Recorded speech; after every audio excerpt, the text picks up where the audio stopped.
ഔദ്യോഗിക തലത്തിലുണ്ടായ ഒരു സസ്പെൻഷനുമായി ബന്ധപ്പെട്ട് നമ്മുടെ മാത്യു സാമുവൽ ഒരു വീഡിയോ ചെയ്യുകയുണ്ടായി.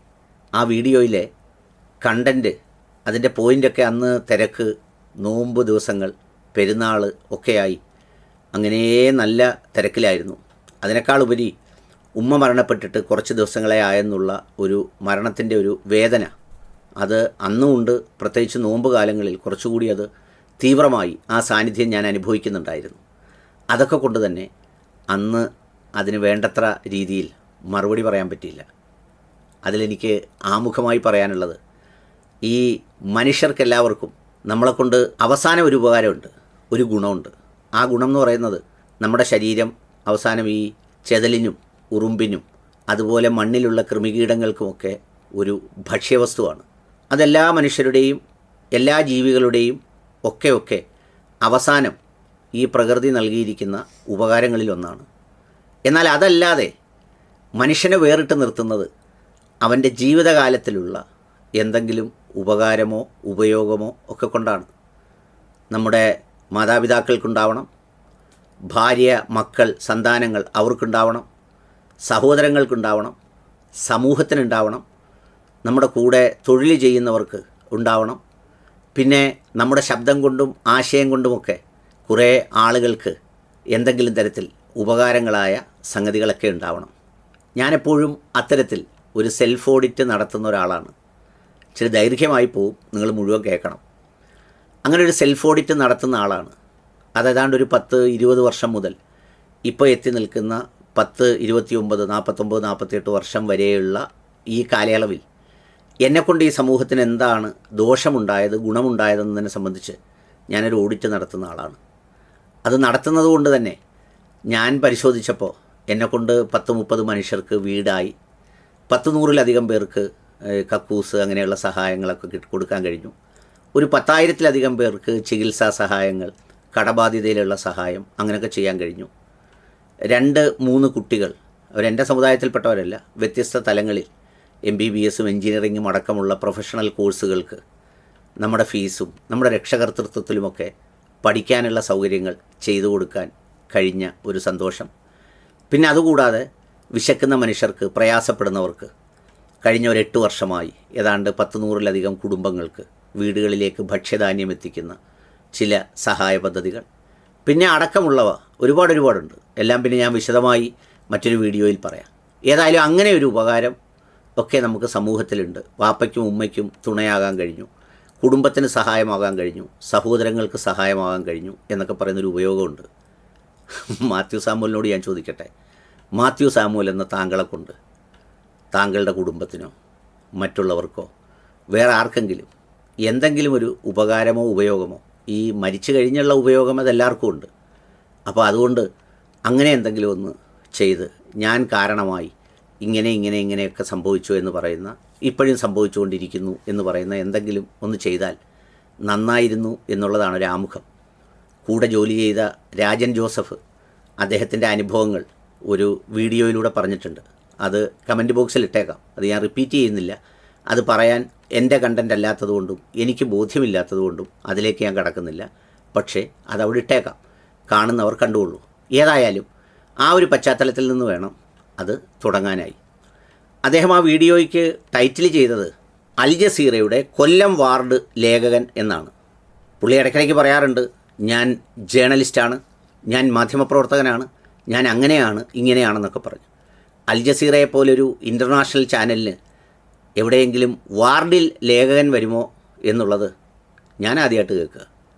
ഈ ജേർണലിസ്റ്റ് പോയിട്ട് ഏതെങ്കിലും പത്രം തലയിൽ വെച്ചുകൊണ്ട് കിടന്ന് ഉറങ്ങുന്ന ആളുകൾക്ക് പോലും അങ്ങനൊരു വാദം ഉണ്ടാവില്ല. അൽ ജസീറയൊക്കെ നമ്മളെ ചേർത്ത് പറയുന്നതൊരു സന്തോഷമാണെങ്കിൽ സൗത്ത് ഏഷ്യൻ ഹെഡെന്നോ അല്ലെങ്കിൽ അതുപോലെയുള്ള ഒരു സ്ഥാനം വേണം കൽപ്പിച്ചു തരാൻ. കാരണം ഞാൻ 3-4 സ്ഥാപനങ്ങളിൽ മാനേജിങ് ഡയറക്ടറായിട്ടിരുന്ന ആളാണ്. അപ്പോൾ അതുകൊണ്ട് തന്നെ എന്നെപ്പോലെ ഒരാളിനെ ഈ താഴെത്തട്ടിലുള്ള ഒരു കുഞ്ഞാമ്പ്രി വാർഡ് ലേഖകൻ എന്നൊന്നും പറഞ്ഞ് എഴുതി ആവേശം കൊള്ളിക്കരുത് എന്നൊരു അഭ്യർത്ഥന ആമുഖമായി പറയാനുണ്ട്. ഇനി നിങ്ങൾ പറഞ്ഞിരിക്കുന്ന പോയിന്റിലേക്ക് വരാം. ഒന്നാമത്തെ പോയിന്റ് നിങ്ങൾ പറയുന്നത് ഞാനൊരു നിഷ്പക്ഷ ജിഹാദിയാണെന്നാണ്.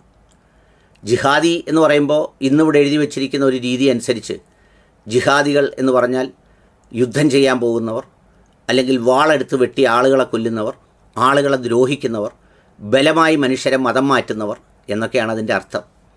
പക്ഷേ എന്നെ താങ്കൾ വിളിച്ചത് നിഷ്പക്ഷ ജിഹാദി എന്നാണ്. എന്ന് പറഞ്ഞാൽ പ്രത്യേകിച്ച് അങ്ങനെ ഏതെങ്കിലും ഒരു പക്ഷമില്ലാത്ത ജിഹാദി എന്ന വാക്കിൻ്റെ എൻ്റെ മതവിശ്വാസം അനുസരിച്ച് ഞാൻ മനസ്സിലാക്കിയിരിക്കുന്ന അർത്ഥം ഈ ആരോഗ്യവും ജീവിതവും അത്തരം കാര്യങ്ങളൊക്കെ നന്മയിലേക്ക് ചെലവഴിക്കുന്ന ഒരാളെന്നുള്ള നിലയിലാണ്.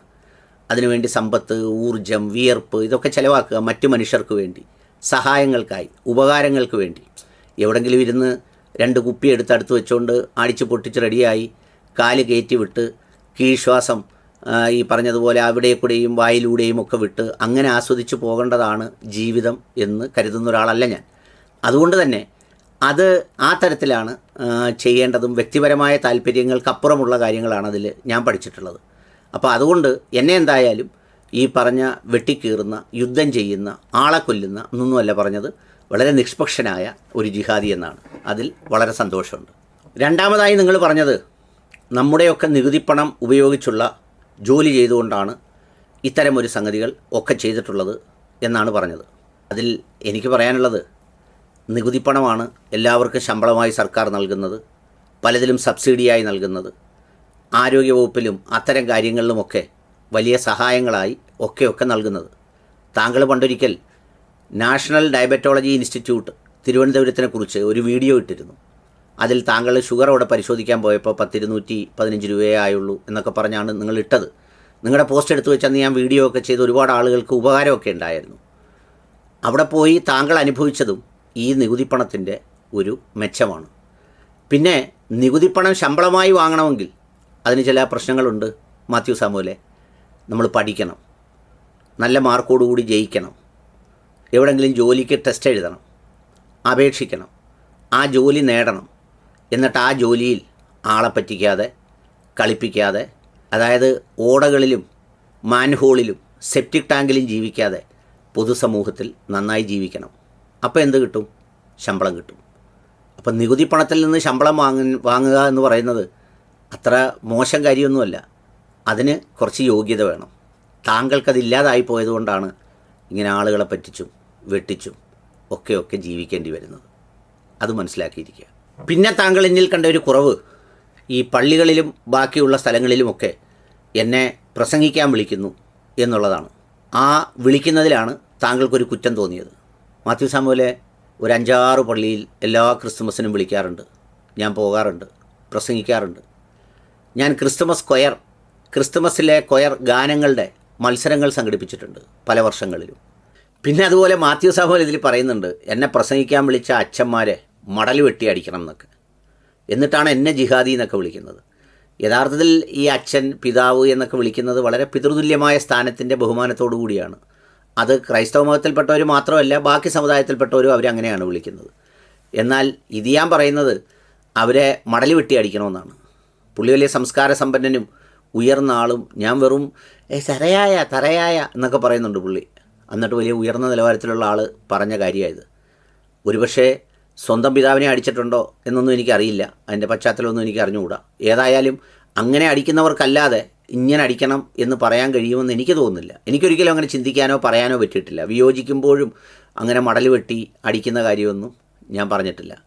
പക്ഷേ സംസ്കാര സമ്പന്നനായ, ഈ അക്കൗണ്ട് നമ്പർ കാണിച്ച് ആരെ കയ്യിൽ നിന്നും തെണ്ടി തിന്നാത്ത, ഇന്ന് വരെ ആരെയും പറ്റിച്ചെന്ന് ആർക്കും അഭിപ്രായ വ്യത്യാസം ഇല്ലാത്ത, ഏകസ്വരത്തിൽ അടുക്കല്ലേ പെട്ടുപോകും എന്ന് ഐകകണ്ഠ്യേന എല്ലാവരും ചേർന്ന് പറയുന്നു എന്ന് രാജൻ ജോസഫ് പറയുന്ന മാത്യു സാമുവലിന് ഇതൊന്നും പ്രശ്നമല്ല. പിന്നെ അതുകൂടാതെ ഒരു 4-5 ക്ഷേത്രങ്ങളിലെങ്കിലും രാമായണ പ്രഭാഷണത്തിനും മഹാഭാരത പ്രഭാഷണത്തിനും ഒക്കെ വിളിക്കാറുണ്ട്. അത് വിളിക്കുന്നത് സാമൂഹ്യ അംഗീകാരത്തിൻ്റെ ഭാഗം കൂടിയാണ്. അവർ നമ്മളെ തിരിച്ചറിയുന്നത് കൊണ്ടാണ്. വീട്ടിൽ പോലും കയറാൻ പറ്റാത്ത ആളിനെ പള്ളിയിൽ പരിപാടിക്ക് അവർ വിളിക്കുന്നില്ലെങ്കിൽ അതിൻ്റെ കലിപ്പ് എന്നോട് തീർത്തിട്ട് കാര്യമുണ്ടോ? എന്തുകൊണ്ടാണ് മാത്യു സാമുവൽ എന്ന പേരുള്ള താങ്കളെ ഒരു ക്രിസ്ത്യൻ പള്ളിയിലും ക്രിസ്തുമസ് പ്രഭാഷണത്തിനായി ഒരു പിതാക്കന്മാരും വിളിക്കാത്തത് എന്നുള്ളതിനെക്കുറിച്ച് ഒരു ആത്മപരിശോധന താങ്കളാണ് നടത്തേണ്ടത്. എന്നെ വിളിക്കുന്നത് അവർക്ക് എന്നെയും എൻ്റെ വാക്കുകളിലും വിശ്വാസമുള്ളതുകൊണ്ടും എന്നെ അറിയുന്നവരായതുകൊണ്ടുമാണ്. ഞാൻ പോകുന്നതോ ഇതിലെനിക്ക് ഇഷ്ടമുള്ളതുകൊണ്ടും അവിടെ ചെന്ന് നിന്ന് പരസ്യമായി സമൂഹത്തിന് മുന്നിൽ ഇതെല്ലാം പറയാൻ എനിക്ക് ആർജവമുണ്ട്, അർഹതയുണ്ട് എന്ന ബോധ്യം കൂടിയാണ് എന്നെ പറയിപ്പിക്കുന്നത്.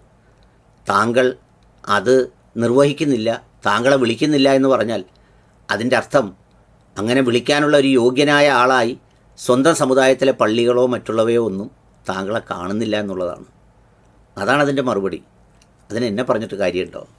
പിന്നെ മറ്റൊരു കാര്യം, ഹമാസിനെ നമ്മൾ പിന്തുണച്ച് വീഡിയോ ചെയ്യുന്നു. മാത്യു സാമുവലെ, ഞാൻ ജീവിക്കുന്നത് ഇന്ത്യയിലാണ്. ഇന്ത്യയിലെ നിയമങ്ങൾക്കും ഇന്ത്യയിലെ നിലപാടുകൾക്കും നയങ്ങൾക്കും യോജിക്കുന്ന രീതിയിൽ തന്നെയാണ് ഞാൻ ജീവിക്കുന്നത്. താങ്കൾ ഈ പറയുമ്പോഴും ഞാൻ ഈ പറയുന്ന ഈ നിമിഷം വരെ ഹമാസിനെ ഒരു ഭീകര രാജ്യമായി, ഒരു ഭീകര സംഘടനയായി ഇന്ത്യ പ്രഖ്യാപിച്ചിട്ടില്ല. ഇന്ത്യ പ്രഖ്യാപിച്ചാൽ പിന്നെ ആ സംഘടനയെ ഇന്ത്യക്കാരൻ എന്നുള്ള നിലയിൽ ഞാൻ പിന്തുണയ്ക്കില്ല. അത് പിന്തുണയ്ക്കുന്നത് പൊതുവേദിയിലൂടെ ഒരു രാജ്യം ക്രൂരമായി പ്രഖ്യാപിച്ച അല്ലെങ്കിൽ ഭീകരമായി പ്രഖ്യാപിച്ച ഒരു സംഘടനയെ നിരോധിച്ചിട്ടുണ്ടെങ്കിൽ ആ നിരോധനത്തെ സ്വീകരിക്കണം. പക്ഷേ അതില്ലാത്തിടത്തോളം കാലം ഈ മനുഷ്യരെയൊക്കെ കൂട്ടക്കുരുതി ചെയ്യുന്ന പലതിനോടും അവർ പ്രതിരോധിക്കുന്നു, പ്രതികരിക്കുന്നു എന്നുള്ള നിലപാട് താങ്കൾ ഇസ്രയേലിനെയും അതുപോലുള്ളവരെയും ന്യായീകരിക്കുന്നത് പോലെ എനിക്കും ഈ നിമിഷം വരെ അത് ചെയ്യാനുള്ള യോഗ്യതയും അർഹതയുമുണ്ട്. മാത്യു സാമുവൽ ഹമാസിന് ഇഷ്ടമല്ലാത്തതുകൊണ്ട്, അല്ലെങ്കിൽ മാത്യു സാമുവലിന് വേറൊരു കാര്യം ഇഷ്ടമല്ലാത്തതുകൊണ്ട് അനിൽ മുഹമ്മദ് അത് പറഞ്ഞുകൂടാ എന്ന് പറയാൻ മാത്യു സാമുവൽ അല്ലല്ലോ രാജ്യം, മാത്യു സാമുവൽ എഴുതിയതുമല്ലല്ലോ ഭരണഘടന.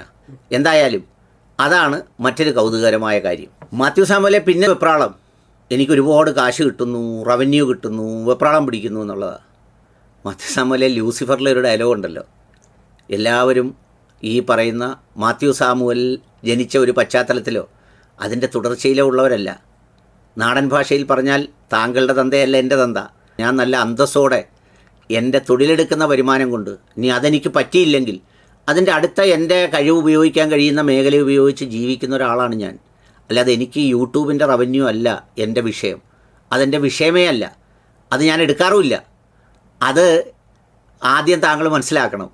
എല്ലാവരും പറയുന്നവരെല്ലാം താങ്കളെപ്പോലെയാണ് എന്ന് വിചാരിക്കരുത്.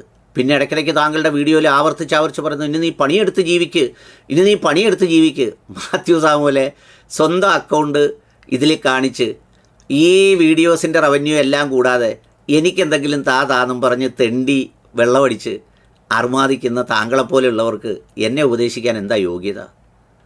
അതിനൊരു യോഗ്യത വേണ്ടേ? നമ്മൾ സാധാരണ ഒരാൾ യോഗ്യതയുള്ള ഒരാൾ പറഞ്ഞാൽ നമ്മൾ അംഗീകരിക്കും. ഒരുപാട് ആളുകൾ അങ്ങനെ പറയുന്നവരുണ്ട്. ഇപ്പോൾ താങ്കൾ എന്നെ ജിഹാദി എന്ന് വിളിക്കുമ്പോൾ താങ്കൾ വിചാരിക്കുന്നത് ഞാൻ ഇയാളെ സംഘി എന്ന് വിളിക്കണമെന്നാണ്. അതിനുള്ള യോഗ്യത ഇല്ല താങ്കൾക്ക്. സംഘപരിവാറുകാർ ഒരുപാട് സുഹൃത്തുക്കളുണ്ട് എനിക്കറിയാവുന്നവർ. അവരൊക്കെ എത്രയോ ഭേദമാണ്. അവർക്ക് രാഷ്ട്രീയ നിലപാടുണ്ട്, അവർക്ക് അവരുടെ കാഴ്ചപ്പാടുണ്ട്, അവരുടെ ലക്ഷ്യങ്ങളൊക്കെ ഉണ്ട്. താങ്കളെ സംബന്ധിച്ചിടത്തോളം ഇതൊന്നുമില്ല. താങ്കൾക്ക് ഈ പറഞ്ഞതുപോലെ തെണ്ടിയാലും കുറച്ച് ഒപ്പിക്കണം, പറ്റിച്ചാലും കുറച്ച് ഒപ്പിക്കണം, എന്തെങ്കിലുമൊക്കെ ഒപ്പിച്ച് ജീവിക്കണം എന്ന് ആഗ്രഹിക്കുന്ന തരത്തിലുള്ള മാനസികാവസ്ഥയാണ് എല്ലാവർക്കും എന്ന് മാത്യു സാമുവൽ കാണരുത്. അങ്ങനെ വിചാരിക്കരുത്. താങ്കൾ ഈ ഒരു മുറിക്കകത്ത് അടച്ചിരുന്ന് ഈ ലോകത്തുള്ളവരോടെല്ലാം നോക്കി താങ്കൾ പറഞ്ഞ് എന്ത് വാർത്തയും വാഴയ്ക്കയുവാ ശരിയായിട്ടുള്ളത്? എന്തെങ്കിലും ഉണ്ടോ? എന്തെങ്കിലും ഒരു ഒരു ഒരു ഒരു ഒരു ഒരു സംഗതി ശരിയായിട്ടുണ്ടോ? ഒന്നും ചെയ്തിട്ടില്ല. അതുകൊണ്ട് ആ റേഞ്ച് അറിഞ്ഞു വേണം വർത്തമാനം പറയാൻ. അതാണ് എൻ്റെ വിനീതമായൊരു അഭ്യർത്ഥന. അതുകൊണ്ട് ഈ പറയുന്ന സംഗതികളൊക്കെ ഞാനിത് പറഞ്ഞത് താങ്കളെ അന്ധമായി ഈ വെറുപ്പും വിദ്വേഷവും ഇഷ്ടപ്പെടുന്നവർക്ക് ഇഷ്ടപ്പെടാൻ വേണ്ടിയൊന്നുമല്ല. പക്ഷേ ഇതിന് മറുപടി പറഞ്ഞില്ലെങ്കിൽ ഒരു മനസമാധാനം ഉണ്ടാവില്ല. അങ്ങനെയാണ് ശീലിപ്പിച്ചത്, അങ്ങനെയാണ് വളർന്നത്. ഇനി അങ്ങനെ തന്നെയാണ് വളരാനും നിലനിൽക്കാനും ആഗ്രഹിക്കുന്നത്.